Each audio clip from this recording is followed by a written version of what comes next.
Hey K-popers, and welcome back to Hallyu, where it's time for a brand new K-pop news update. Holy moly, has it been an insanely busy week in K-pop. Tons of huge stories including plagiarism in the aespa debut MV, backlash against Mnet as more IZ*ONE vote-fixing details emerged, Big Hit buying another label, and an absurd number of AAA debuts and comebacks. Before we get started, a quick thank you to Hallyu's honorary producers. If you want to be on this list and show off your bias group to everyone watching, you can support my work on Patreon. Patrons also have a say in lots of videos before they're released, so if you want to leave your mark on Hallyu, come join us over on Patreon. There's so much to get to, so let's jump right in. This is your K-pop news update for November 22nd, 2020. Let's start with SM's brand new girl group, as there was a whole bunch of news this week about aespa, and it all started when SM released the teaser for the debut MV. You see, there were several instances in the teaser and in the MV which spurred pretty legitimate criticisms for copying other people's work, ranging from being aesthetically similar to straight up using another artist's work.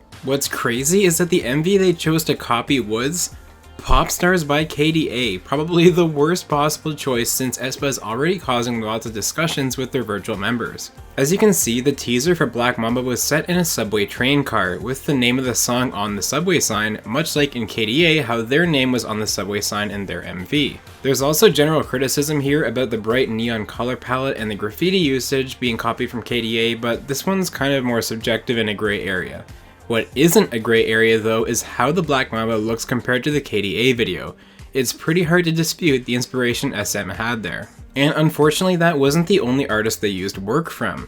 There are two scenes in particular that are direct copies of German artist Timo Helger's work, the opening butterfly scene and the snake slithering through the subway. Timo actually commented on this in an Instagram story of his, stating he never heard from SM about using his own work, and so as you can imagine, SM finds themselves in hot water once again. Now with all of that being said, aespa's debut was still a huge success. It became the K-pop debut music video with the most views in the first day, hitting 21.4 million views in the first 24 hours. The girls also earned the biggest Spotify debut for a debut song in K-pop with over 730,000 streams. But then SM revealed the fandom name, which is MIE. If you want to read the full explanation here, feel free to pause the video, but in summary, it's rough. SM, much like they did with EXO's debut, is fully buying into this other world that the avatars live in, and it's not my cup of tea. Especially since fans have come up with some fantastic fandom names like Aether, Fairies with AE, and Navis. How do you guys feel about aespa right now? I'm kind of finding it hard to separate the group and the actual song and debut music video from the swirling vortex of SM controversies right now, but let me know what you guys think. Alright, now let's talk about the Mnet voting scandal. In case you missed it, I posted a breaking news video earlier in this week that went into a lot of detail about exactly who was affected, but the bottom line is that we found out this week which trainees were affected by this vote manipulation in each season of the Produce 101 series. Most notable were the final two seasons where it came out that Gaeun and ChoA ranked 5th and 6th overall and should have made IZ*ONE's final lineup. Similarly, Jungmo, Junhyuk, and Donghun all should have made X1, coming 6th, 7th, and 8th, but because of the manipulation by Mnet, they did not. Obviously, there's been a ton of outrage this week because of what was revealed in court, and Gaeun's agency High Entertainment responded with surprisingly kind words. In part, they said, Gaeun is working as an actress now, but she's currently also studying music on her own. If there's an opportunity for her to do music or where she personally wants to, then we will help her. As I mentioned in the breaking news video, all the trainees were unaware of the vote fixing that was going on, even the ones who benefited from it, and so they're innocent here. The only people we should be mad at are the producers who are currently having their day in court as we speak. It is tremendously sad that some of these trainees had their debuts taken away from them, but that shouldn't make us hate IZ*ONE in any way. If you don't want to show support for Mnet's behavior by not buying their albums, etc., hey, everybody's allowed to make their own mind up, but let's remember that the individual members here of IZ*ONE did nothing wrong. Mnet released a statement shortly after the reveal talking about compensation for those who were affected by the vote fixing, which said in part, "Some of the discussions are complete while others are still going on. We will take responsibility until the end and do our best to compensate for the damages incurred by all affected trainees revealed through today's trial." I'm not gonna lie, this statement is pretty vague and I don't like it. I want receipts from Mnet. Proof that they're owning their mistake and changing it so that this never happens to idols again. Mnet has also made a separate statement to clear the air around IZ*ONE. They said the girls will still be coming back on December 7th as planned. They're also going to be going forward with their plans to attend the 2020 Mamas, so thankfully at least IZ*ONE will not be suffering because of this new round of revelations from the court trial. Alright, now, thankfully we've got a hilarious story to lighten the mood after those first couple of news items. A mega fan of FX member Victoria made waves with an unbelievably long play this week. The fan spent 10 years as a part of the hate group quote anti-Victoria bar, chatting and posting to build a reputation there. Over the years, that reputation grew and grew until recently she became the moderator of the entire website. And what did she do with that power? The fan took down over 15,000 hate posts from the site in one fell swoop. The fan said the mission was quote extremely successful, and I gotta say, I admire that, but I would not be able to last 10 years to be able to pull that off in the end, so hats off to that fan. Big Hit Entertainment has acquired yet another label. This time it's KOZ Entertainment, the label created by Block B's Zico. Big Hit's chairman Bang Si-hyuk said, quote, "I am happy to be joined by Zico, the best producer and artist of Korea. I am expecting KOZ's artists to actively promote in the global market through Big Hit's global network and music production system.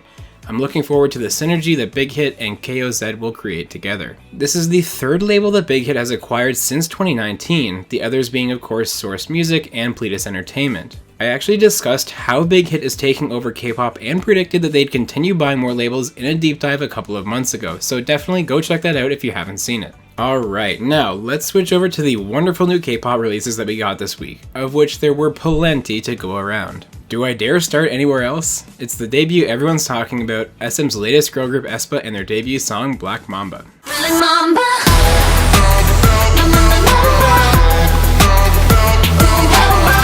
AKMU's much anticipated comeback has arrived, called Happening.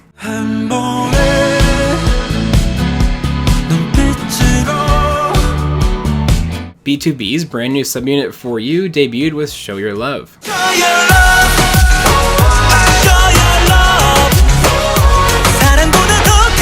And we've got another debut up next, the song G.G.B by new girl group Bling Bling.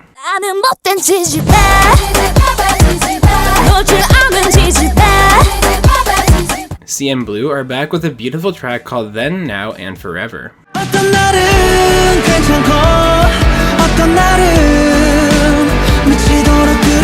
Momoland's rightful return happened this week too, with the song Ready or Not.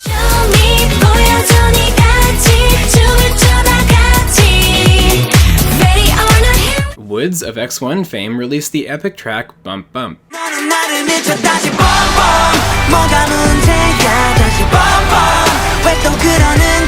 It seems Twice just can't stop, as they've released the Japanese song Better.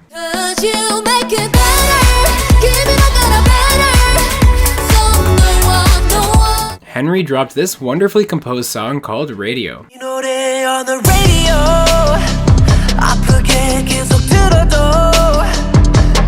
Who's up for another debut? This time it's MBK's latest boy group called Bae 173 with the song Crush on You.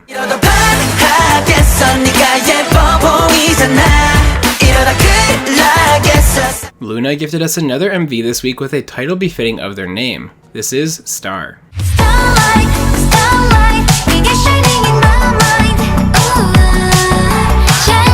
Taemin made his heartwarming MV for Think of You.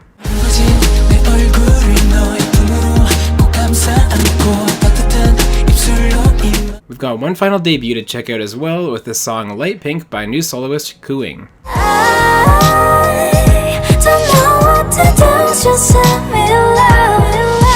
You guys didn't think I forgot about the Bangtan boys, did you? Last but certainly not least, it's BTS with Life Goes On.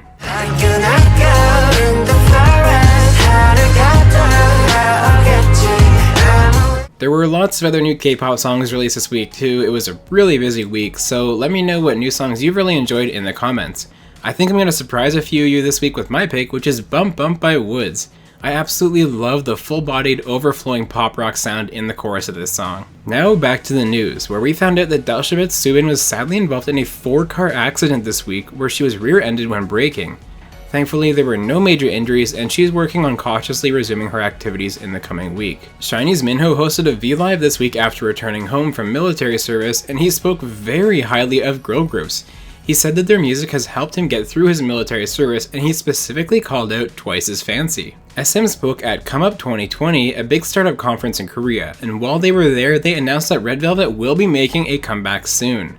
It's said to have a more mature look, and I'm really glad that these girls are finally going to be able to focus on music. And at this conference, SM also spilled the beans on some NCT news, namely that they'll be expanding to Japan, Southeast Asia, the United States, Europe, Australia, and Africa.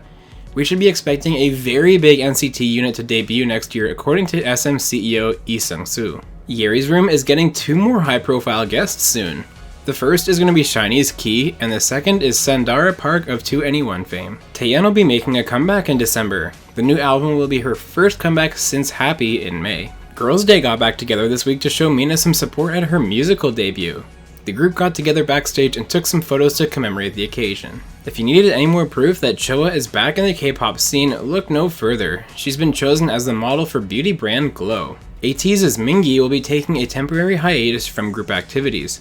ATEEZ released a statement on their fan cafe letting fans know about the pause, which is due to anxiety. BTS have won several awards at the 2020 People's Choice Awards.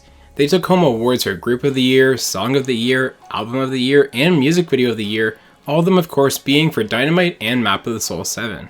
And while we're on the topic of BTS, Map of the Soul 7 has been certified platinum in the US. This means they sold 1 million copies of their album in the US, a huge achievement. And it's actually the very first pop album to be certified platinum by the RIAA all year long.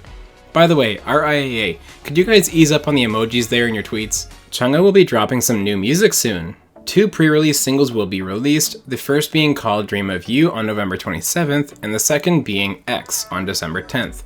These are in advance of her upcoming January album, Querencia. Alright, now let's talk about what happened on music shows this week. And I'll let you guys know right away that Show Music Core didn't crown a winner this week since they had a special episode for the 2020 Jeonju Ultimate Music Festival.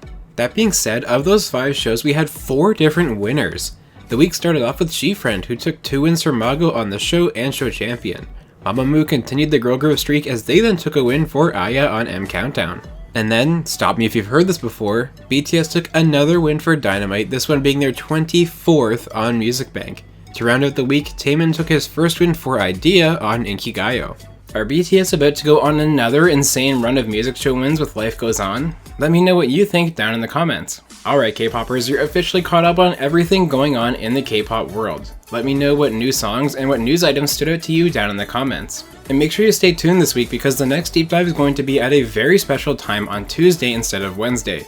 I'm sure you'll agree once you see that the subject definitely warrants this special premiere time. Thank you so much for watching, and hey, if you enjoyed the news update, make sure you subscribe because there's lots of great K-pop content coming to you every single week here at Hallyu.